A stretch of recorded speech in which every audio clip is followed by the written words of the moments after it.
Pengertian produk bersih.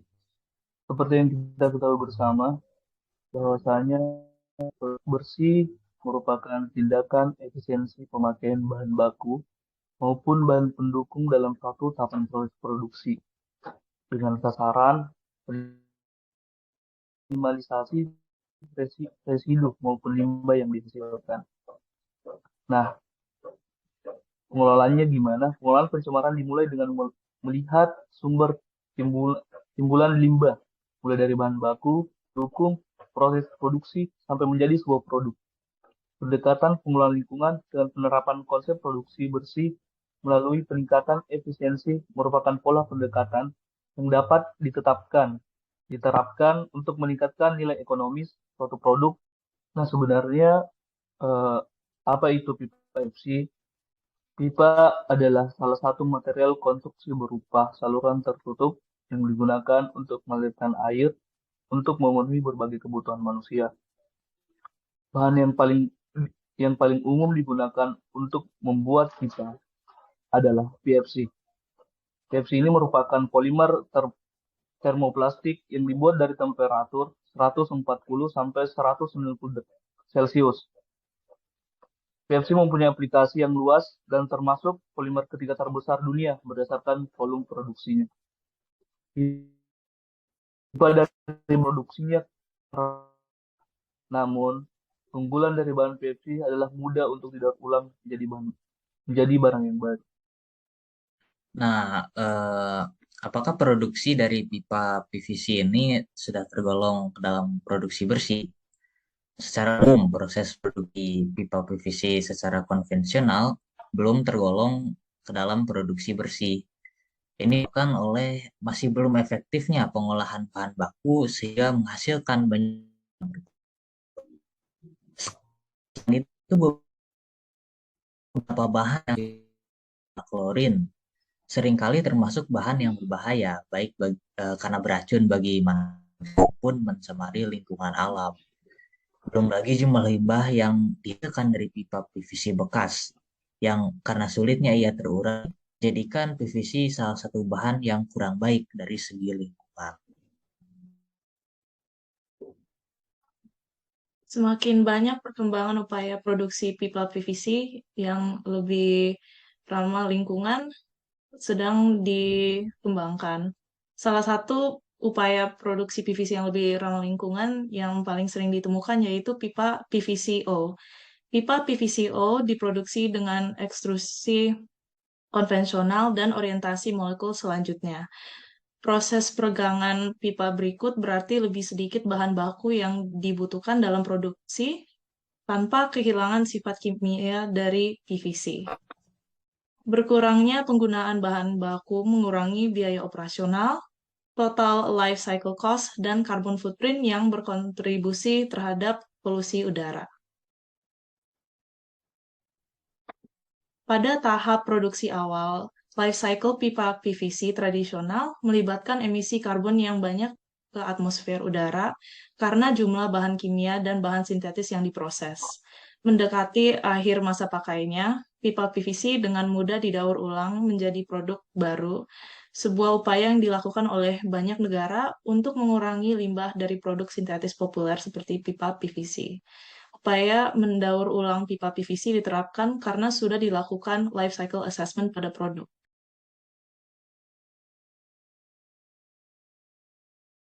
Life cycle assessment mengevaluasi suatu produk untuk menentukan potensi biaya lingkungan dan dampak dari siklus hidup produk, mulai dari proses produksi hingga pembuangan akhir.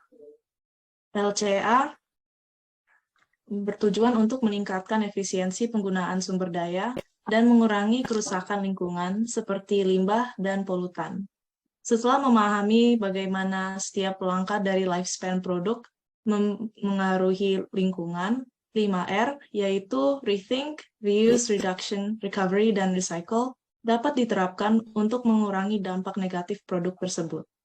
Nah, selanjutnya pipa PVC limbah sering digunakan untuk beragam kebutuhan. Nah, terutama proses pembuangan dan mengolah air limbah menjadi layak digunakan lagi. Nah, dalam siklus kehidupan life cycle, air memiliki siklus hingga pada akhirnya bisa dengan sehat digunakan manusia.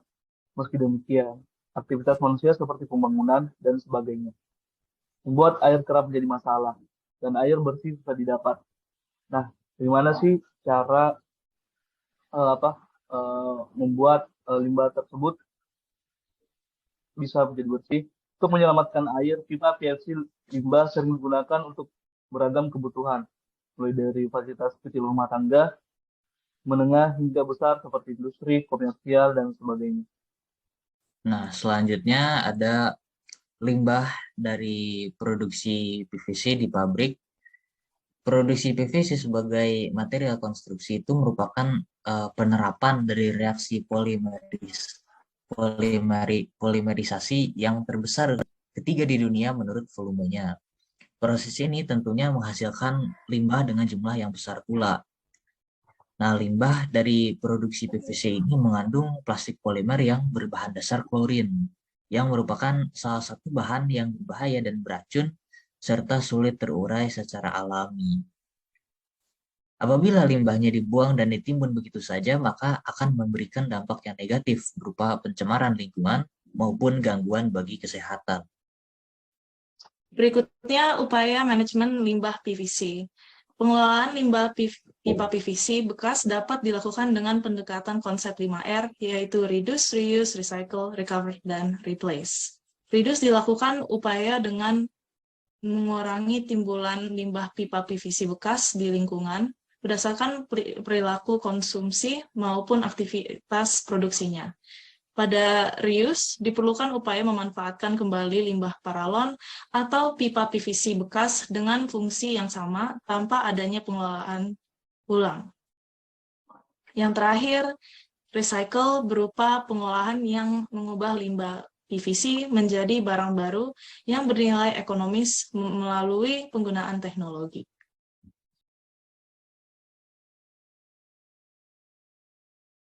Yang pertama, saya akan menjelaskan mengenai carbon footprint.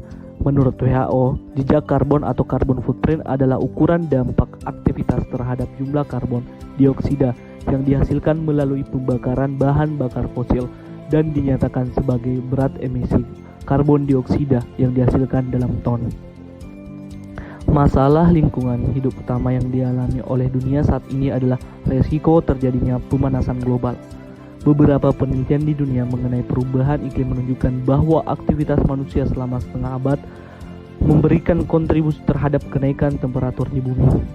Berbagai aktivitas manusia telah menyebabkan gas rumah kaca yang teremisikan ke atmosfer yang mengakibatkan terjadinya perubahan komposisi gas rumah kaca di atmosfer sehingga menyebabkan radiasi matahari terperangkap dan menaikkan suhu rata-rata permukaan bumi. Nah, pipa PVC sendiri merupakan polier termoplastik urutan ketiga dalam hal jumlah pemakaian di dunia setelah polietilena dan polipropilena. Pipa PVC pada umumnya digunakan sebagai saluran air dalam suatu proyek perumahan, gedung, atau jalanan. Nah, tahukah kalian berapa emisi karbon yang dihasilkan pada pipa PVC? Faktor emisi karbon pada pipa PVC yang pertama ada emisi CO2, yang kedua ada emisi CH4, dan yang ketiga ada emisi N20. Terlihat seperti pada slide tersebut.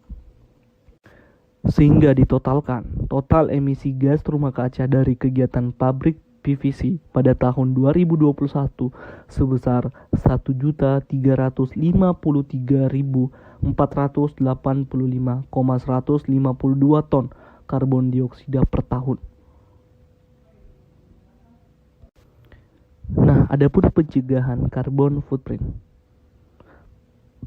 Pemerintah Indonesia menaruh perhatian yang besar terhadap permasalahan ini dengan berkomitmen menurunkan emisi gas rumah kaca.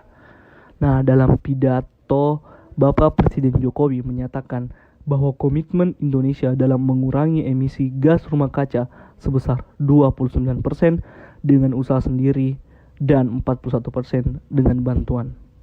Sehingga kebijakan yang paling tepat untuk mengurangi emisi adalah dengan pemberian insentif untuk kalangan pelaku usaha atau industri dan individu untuk mengatur atau membatasi aktivitas yang dapat menimbulkan emisi karbon dioksida.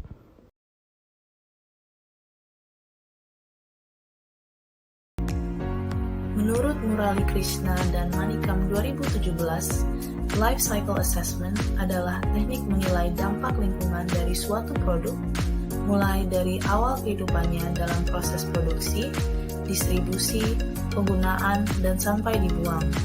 Life Cycle Assessment penting dalam meningkatkan pengelolaan dampak lingkungan dan emisi yang terkait dengan produk.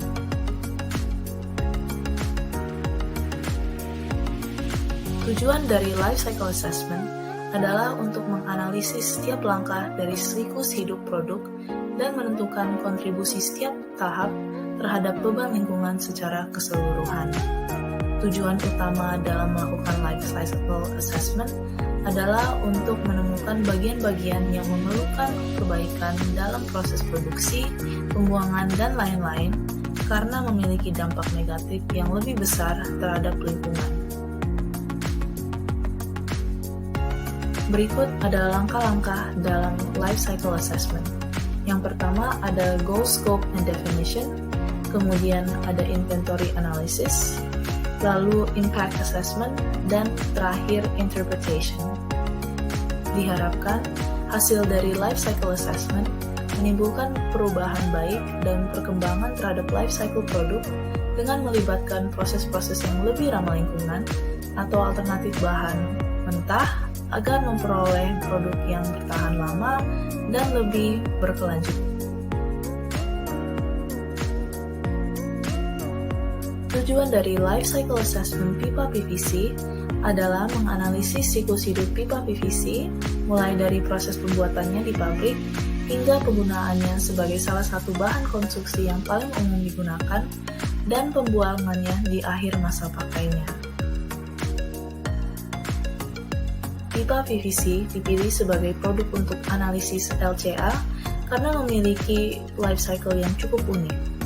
Pada saat proses produksinya, diketahui pipa PVC memerlukan energi dan membuang emisi yang banyak, namun pada akhir masa pakainya, pipa PVC masih dapat diolah kembali menjadi bahan atau alat lainnya.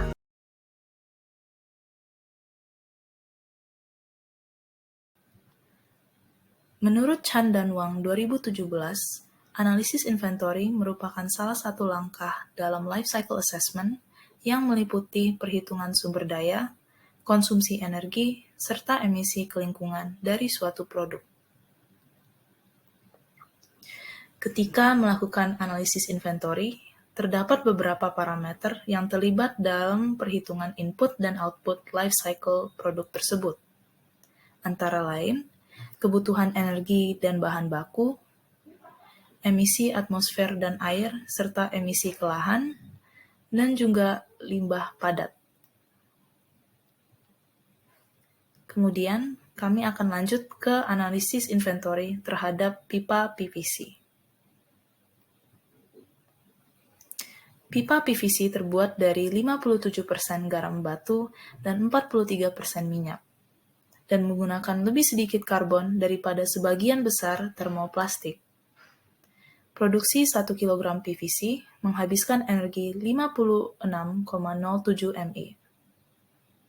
Selama proses produksinya, pipa PVC melepaskan emisi karbon sebanyak 67 kg, yang berarti PVC memiliki konsumsi energi dan jejak karbon yang lebih tinggi daripada kebanyakan bahan berbasis polimer, menurut penelitian yang dilakukan Al-Sabri dan Al-Ghamdi 2020. Proses produksi pipa PVC konvensional di dalam pabrik kurang ramah lingkungan. Akan tetapi, dalam siklus hidupnya, pipa PVC dapat digunakan kembali atau didaur ulang menjadi produk baru. Sudah terdapat berbagai inisiatif dari negara-negara maju untuk mengolah dan mendaur ulang pipa PVC agar tidak terbuang dan untuk mengurangi limbah. Penggunaan pipa PVC bersifat lebih sustainable untuk jangka waktu yang panjang daripada bahan konstruksi sintetik lainnya.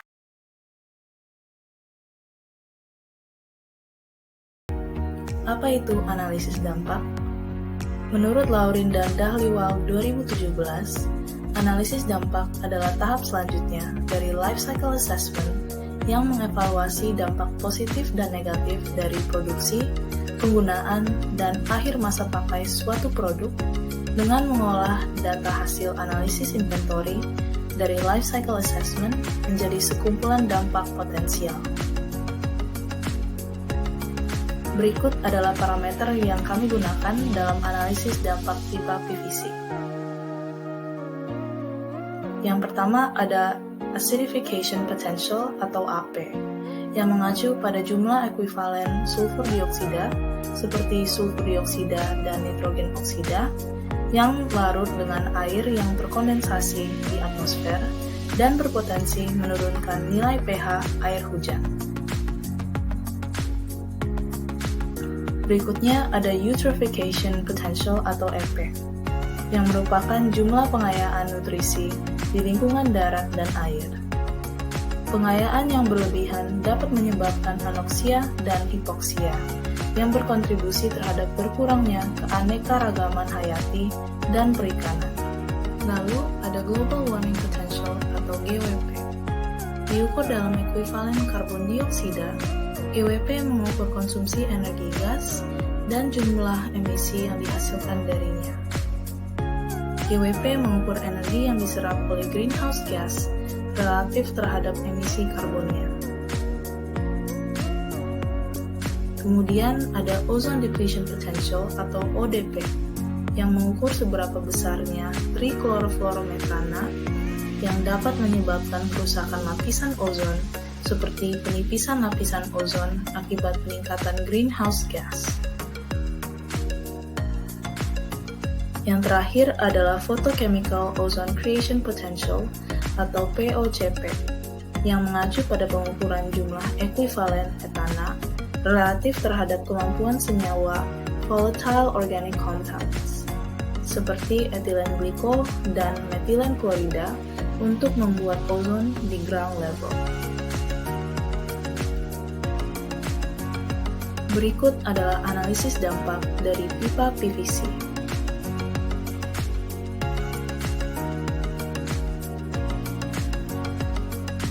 Interpretasi analisis dampak. Produksi pipa PVC melibatkan proses elektrolisis klorin yang memiliki kebutuhan energi listrik yang tinggi, menghasilkan potensi pengasaman yang lebih tinggi, dan meningkatkan potensi pemanasan global. Kontribusinya karbon dioksida, sulfur, nitrogen, dan metana pada proses pembuatan meningkatkan greenhouse gases yang semakin menipiskan lapisan ozon.